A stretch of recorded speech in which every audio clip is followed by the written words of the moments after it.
Welcome to the Crypt of Wax, where we cover the latest metal releases. Gosh, one of those days. Terror Corpse is why you click this video. Ash Eclipses Flesh, the debut full length from the pretty brand spanking new Deathy Doom outfit.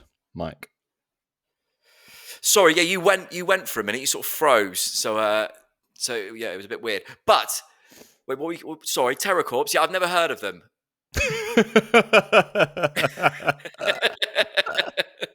No, do you know what? I actually had never heard them until we did this. But when you said about doing them, and I looked them up, I realised I was already going to be a fan because Chris's mate Dobber's in them on drums, isn't he? And he's a fucking unbelievable drummer, and I enjoy listening to anything he's on. Insane drummer. We'll talk about the drums when we get into it. I guess a quick overview. They are a newish death/grind band out of Texas, I believe. Been in multiple different bands. Insect Warfare, Malignant Altar. I even saw Eternal Champion in one of the... I saw that, a bass player, yeah. Yeah, so... great bands, so you kind of know already that they're going to be an accomplished kind of set of dudes. But this, all right, I actually did listen to the EP that they released earlier in the year, and I was like blown away by it, and I was really excited for this release. But it did kind of slip under the radar. I kind of actually missed it because we were reviewing some other stuff. This came out in November, but this will be the... Well, we had too much stuff from No Gleaming Light to review, didn't we? Too much sort of obscure black metal. Yeah, that's basically it. For those new here, we kind of turned into a bit of a black metal review station, so this has been a bit of a break doing a bit of doing grind.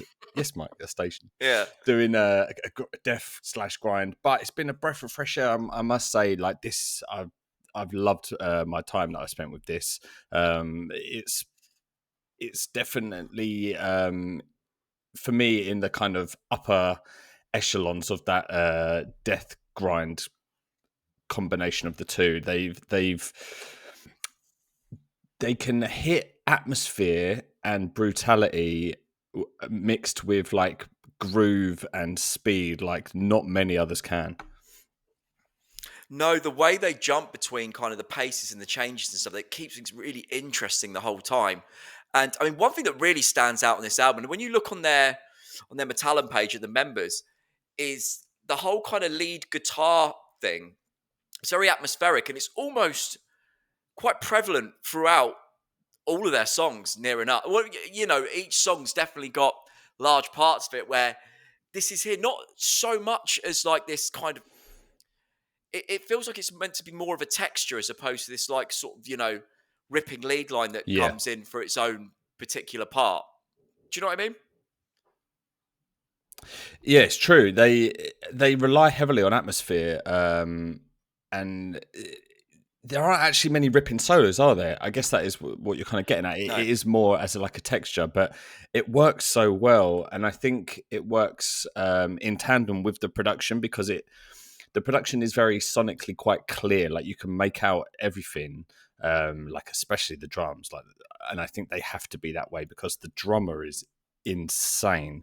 But once you add that kind of lead that is very reverberated, very cavernous, it just takes it to a whole new level. I think there were elements of it was giving me a lot of like early Nile in places as well. They had that kind of especially when they'd bring in that lead line. The lead lines, you mean? Yeah.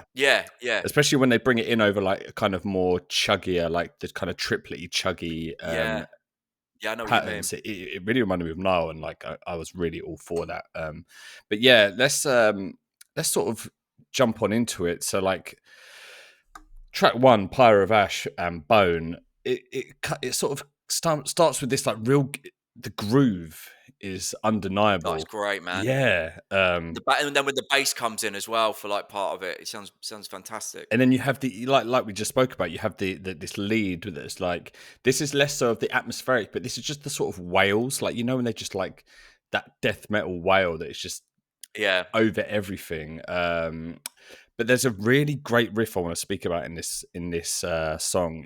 it starts off as a transitional riff. There's like it's quite ascending. It's like a scale sort of going up the fret note that they do very transitionally into another riff. But when they bring it back as like a main riff with the blast beats going off over it, and the blast beats are insanely fast.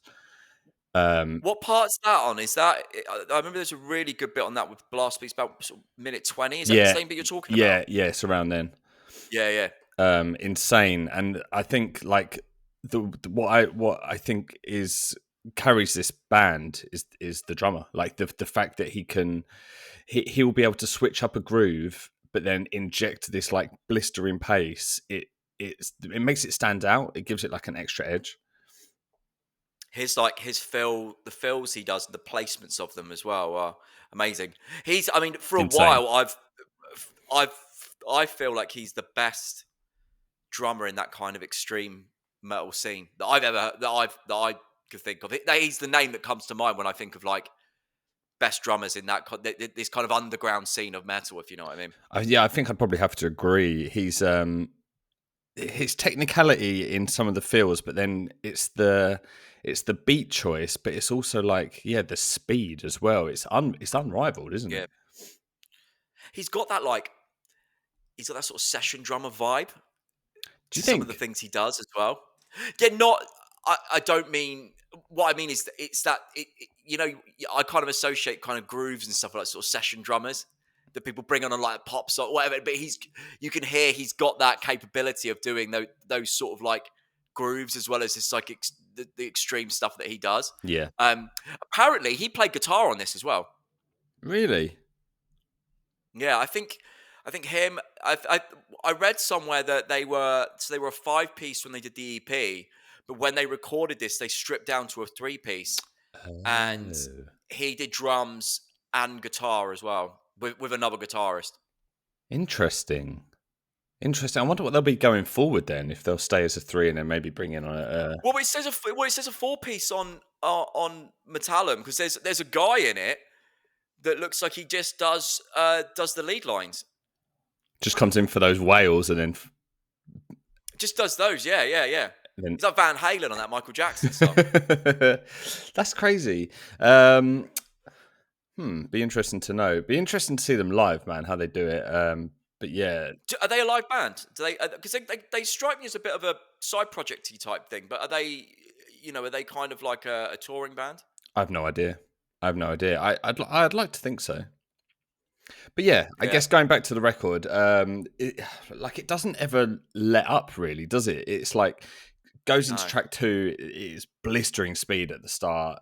There's some really great changes of pace. They go into some really cool slower sections that just feel so like tough. They have like a toughness to them, like an old school hardcore kind of chuggy toughness to it, but obviously with a more death metal like focus, which is really cool. Yeah. And then they have they even do that with someone like vocally. He will strip it back, and there was a moment around 3 minutes. There was it was quite a caveman-esque moment, and there was a real like straight, just like grunting vocal that was not messing around. I love that way. It almost sounded like it was an echo because it was like the same thing. Yeah. Is that what you mean? Yeah, that's the one. Yeah. I actually, There was it gave me that kind of, when something's so heavy, it's almost you almost laugh when you're listening to it. It gave me that kind of vibe. And it's so enjoyable. Yeah. There was also a part in this song where there was like a bass and sort of drum part with like kind of feedback, and then when the riff came in, it was this like kind of single note, kind of doomy thing. It kind of reminded me actually a bit of Black Sabbath. Had that kind of vibe to it, but there was quite a bit of death doom thrown into this sound as well. There were some moments where, especially in one of the later songs as well, they do that single note, slower delivery of some of the things. But what I like about it is they don't really stay on it for too long. It will be like injected into different songs. But actually, there is one song, Songs of Perdition, track 9. Is that the right title? That one had a Sons of Perdition. What did you say? I put songs. Yeah, I wrote that down on my notes wrong. I knew it wasn't Songs of Perdition. Sounds like Songs of Phrase. That song overall was like slower in pace, and I think this, Yeah. for me, like this was the standout. I know I've jumped forward a little bit here, but for me that was the standout song because it really separated that and the first one, but it really separated itself from the other tracks, but not in like this stands out in a jarring way, but it stood out because it was slower overall. You had that kind of, like I said earlier, that Nile-esque atmosphere with the triplets and the leads going on over it. There was kind of more Yeah. melodic single note riffs, like you're saying, which is a kind of a bit more Sabbath-esque, and it was a bit more straightforward for them, but I think it really worked well in their favor. Well, also is what I felt about this. I know the final songs, the Celtic Frost cover, but this felt like an album closer. Yeah. Um, overall, but did you notice the little like fucking drum solo in there as well? Right at the start or like out in the middle? No, there was one like almost at the beginning as well, Yeah. like this sort of a crazy drum fill to open it. But then later on, they did the first. They bring in the lead line on its own. They all kind of drop out a couple of times, and it's just the lead line before they go in. Yeah. The first time they do that, the lead line is on its own for briefly, and then he does this insane drum fill that's long enough that it feels like a real mini drum solo before going back in. It just sounds fucking awesome. Mate. It sounds crazy. His feels are definitely the some of the standout moments on this record. Man. Do you think he is the kind of driving force of the band? Well, if you look as well, and you can kind of hear it on the album, they pretty much all do vocals as well, and you can hear that being chipped in. So you got those like higher grind vocals in places as well, and sort of like the middle ground ones as well. I mean, if he drummer, he plays guitar and he does vocals as well. Like he's fucking one man band with like those big drums on his back, sort of. Yeah, cymbals between his knees. Yeah, exactly, exactly. Yeah. But I don't know, man. It was a really, really awesome album. I haven't heard like a grind album in a while that I've this year anyway. That's come out that I've really enjoyed the way I enjoyed this. Do you class this more as a grind album or a death? No. I actually think it really does sit in the whole death grind category quite well. Yeah. Um, there's a lot of death metal in there, and at first, especially the first song, I thought maybe this is a bit more death metal with a grind influence. But as the album goes on, there's a lot of moments that are straight up almost grindcore. Yeah, and also that kind of like older. There's a lot of older grindcore in there as well, kind of like early Napalm Death with that kind of a bit more Yeah. punkier kind of take on it. I think, I really loved my time with this album. I almost wish that I kind of got on it sooner. Like, I don't know why we were so late to the party with this one, but it's been an absolute joy listening to it. I think it's maybe too late in the day to put it in an album of the year thing, but maybe with more time with it, I don't know. Who knows? It could have made. Which is annoying because we should have had more time with it. Yeah, I know. It is annoying. Listen, if you're watching this video now, you probably have heard this, but if you haven't, go check this one out because it's top tier death grind. Really, there's not much more to say on it, is there? No, you said it well. Okay, listen, if you got to this point in this video, thank you for sticking around. It's been a bit of a all over show. I feel like this one was a bit more unprofessional today, Mike, for some reason, but I'm not quite sure why. I weirdly enjoyed it more. Did you? I don't know why. Chaotic. Yeah. Chaos. I think it's mainly because it was down to you that it was being unprofessional that I was then getting enjoyment out of it. Don't know why. Listen, thanks for sticking around.